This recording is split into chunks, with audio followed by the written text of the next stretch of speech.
ಗವನ ಉರುವವ ಎತ್ತೈನ ಮಕ್ಕವ ಇಬ್ಬ ದೈವ ಪಿರವಿಗಳೇ. ಯಕ್ಷರಾಜ ಸುಕೇತು ಅಪ್ಪರ ಕಾಲ ಕುಲವೇ ಇಲ್ಲದವನೇ வருத்தப்பட்டு ದೇವರು ಸಾರೆ ಏಂಗಿ ಪ್ರಾರ್ಥನೆ ಮಾಡಿ ಬಂದರು.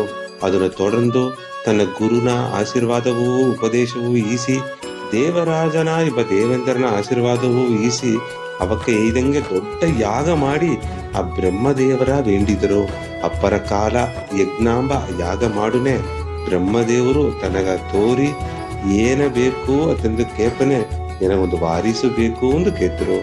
ಇದನ್ನ ಓದ್ತ ಬ್ರಹ್ಮದೇವರು ಹೆಣ್ಣು ಕುನವೆಗ ಫಲ ಇಲ್ಲೇಂದು ಹೇಗುವ ಈ ಒಳಗಗ ಅದು ತಪ್ಪು ಎಂದು ಉಣರ್ತದಗ ಒಂದು ಹೆಣ್ಣು ಕೂಸನ ನಾ ವರವಾ ನಿನಗ ತನ್ನೇಂದು ಹೇಗಿದ್ರು. ನಿನಗ ಹುಟ್ಟುವ ಹೆಣ್ಣು 1000 ಆನೆ ಬಲವೋಡ ಹುಟ್ಟಿರಾಂಬ ಆ ವರವೂ ಅವಕ ಕೊಟ್ರು.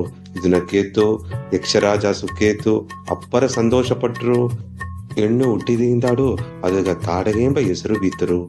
ಕುನ್ನುತೋಂದ ಅರಣ್ಮನೆನೋಗೆ வாழ்ದು ಎಲ್ಲಾ ಕೋಡವು ಒಳ್ಳಂಗ ಪಳಗಿದಲಿಯೋ 1000 ಆನೆ ಬಲ ಎಲ್ಲ ಸಾರ ಅಡದೆಂಬ ಆ ಗರ್ವ ತಾಡಗೆ ಸಾರ ಎಂದೂ ಅಡ್ಡು ಅದನ್ನಕೊಂಡು ಎಲ್ಲಾವ ಮಟ್ಟ ತೊಟ್ಟದು ಎಲ್ಲಾವ ಎಳಕಾರ ಮಾಡುದು ಅಲ್ಲಿ ಇಬ್ಬಕ ಎಲ್ಲಾಗ ಕುನ ಉಪದ್ರವ ಕೊಡುದು ಇದೆಲ್ಲ ಮಾಡಿ ನಿಂತ ಆ ತಾಡಗೆ ನೋಡಿ ಯಕ್ಷರಾಜ ಸುಕೇತು ಪರ ಕವಲಪಟ್ರು. ಹೆಣ್ಣು ದೊಡ್ಡ ವಾಪನೆ ಎತ್ಯಾವುದು ಮದುವು ಮಾಡಿಸಿ ಬಿಪ್ಪುದು ಉಂಡು ಮನಸ್ಸಿನೊಗೆ ಆ ಉನ್ನಿಪು ಬಂದಿತ್ತು. ಸುಂಡಾಂಬ ಕೂಸಗ ತಾಡಗೆಯೂ ಮದುವು ಮಾಡಿ ಬಿದ್ದರು. ಗರುಡ ಪುರಾಣ ತತ್ವವ ಕರು ಅರ್ಚುದನ ಮೂಲಿಯವ ಹೇಗಿದ ಉನ್ನತ ಆತ್ಮಕಳೆ ನಾಯಿಗೆ ತುಂಬಿದ ಗವದ ಸ್ವಾಮಿ ತಾಡಗೆಯ ಕಥೆಯ ಪತ್ತಿ ನಾ ತೊಡರಂದು ಮಾತಾಡನೆ. ತುಂಬಾ ಸಂತೋಷ. ಪೂರ್ಣ ಆಶೀರ್ವಾದ.